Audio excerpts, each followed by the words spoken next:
Je veux montrer ici l'un des nombreux exemples de complicité avec les démembreurs de manuscrits médiévaux de la part du site Fragmentarium.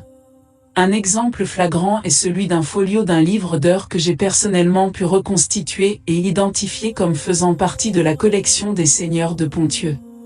Ce feuillet est publié sur le site Fragmentarium sans indiquer de quel manuscrit il provient, l'année à laquelle le manuscrit a été démembré, ni par qui il a été démembré.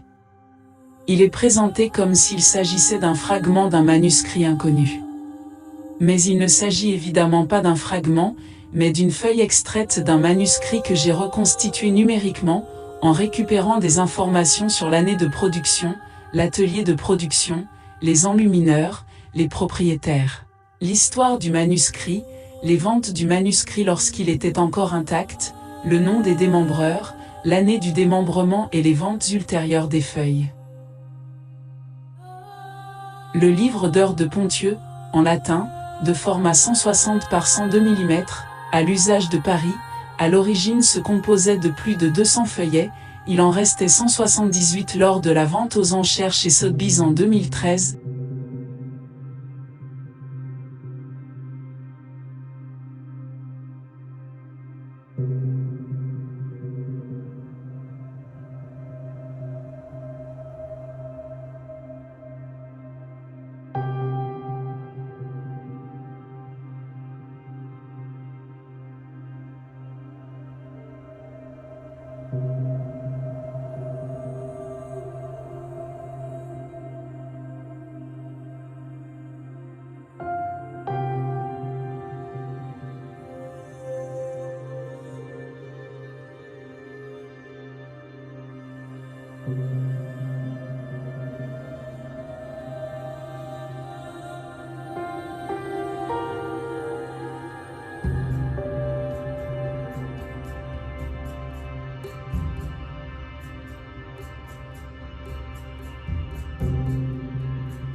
Une note du catalogue Sotheby's mentionne une inscription à la fin du manuscrit, datée du 26 mars 1605.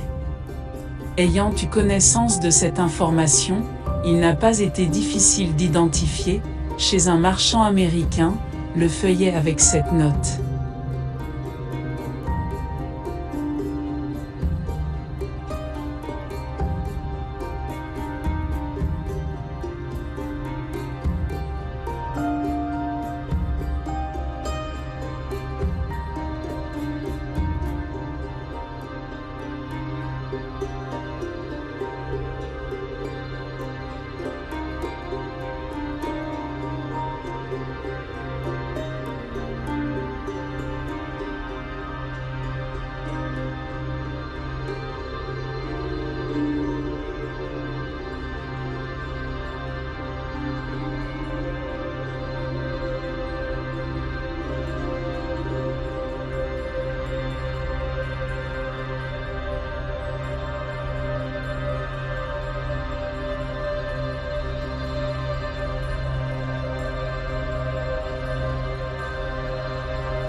Il est essentiel de faire la distinction entre les anciens fragments de parchemin, témoins résiduels d'un codex ayant subi divers types de dommages au fil de son histoire, et les feuillets récemment et intentionnellement excisés d'un manuscrit.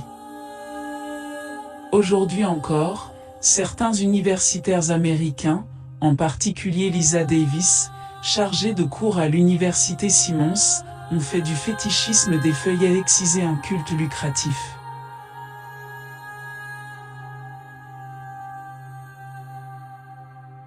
Maintenant, je vous demande, le Fonds national suisse subventionne Fragmentarium, où les feuillets extraits de manuscrits récemment démembrés sont répertoriés comme des fragments anciens.